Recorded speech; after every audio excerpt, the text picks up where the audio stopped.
In 1979, I went to East Africa, namely Kenya, Tanzania, and I went on safari. And obviously I was a little kid then, and I was in a Range Rover on safari, and I remember we got to this grassy hill. It was a very steep incline, and I remember thinking to myself, there's no way you could drive up that. And sure enough, just right up the hill, and I couldn't believe it. And at that point, I told myself, one day I gotta have one of these.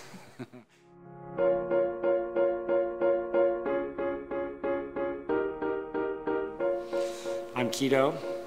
I always find it very difficult when people ask me what it is that I do, because it's actually quite complex. But recently I actually came up with a good answer. I ran into a friend of my father, and he told me that he was quite impressed with the work that I do, and I was surprised that he knew what I did. And so I asked him, do you actually know what I do?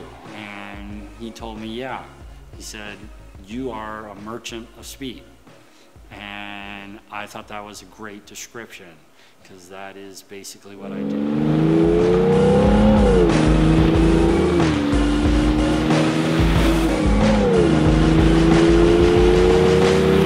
I like to do a build that looks like it belonged there.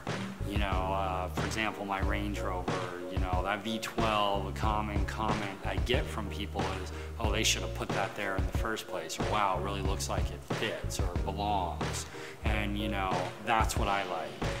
I spent about 6 months looking for one. I found a 91 Range Rover County Classic, which is a short wheelbase without the air suspension, but all the bells and whistles like sunroof and so forth.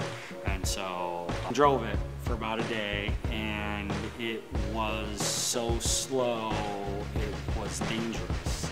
I would pull out onto an arterial, floor it, and then pray nobody would rear-end me. And I just couldn't deal with it. So I immediately pulled the motor out without even deciding yet what I was going to put in it. Found the BMW V12 M70 and decided, you know, it'd be really cool to put a V12 in this. You know, little did I actually realize how much work it was going to be. I certainly wanted to do something that nobody had done before.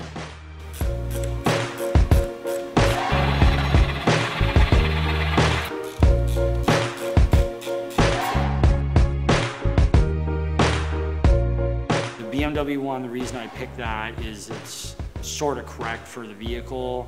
BMW purchased the Rover Group at a point, and so some of the Land Rovers even came with the BMW V8s in it. So I thought to myself, why don't I just take it one step higher, go from the V8 to the V12. I also like the truck because it surprises a lot of people. You know, you have that V12 sound.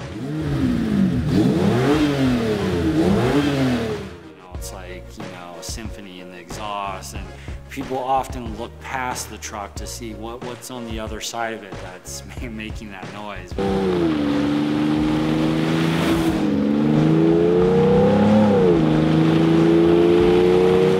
like getting my hands dirty. I like actually doing the work. I like the fabrication.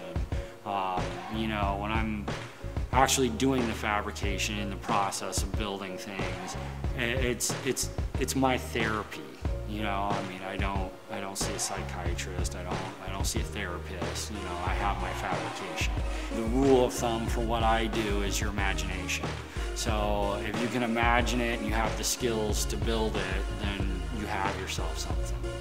You know, if you don't have the imagination, you can have all the skills in the world, and it just isn't going to help you.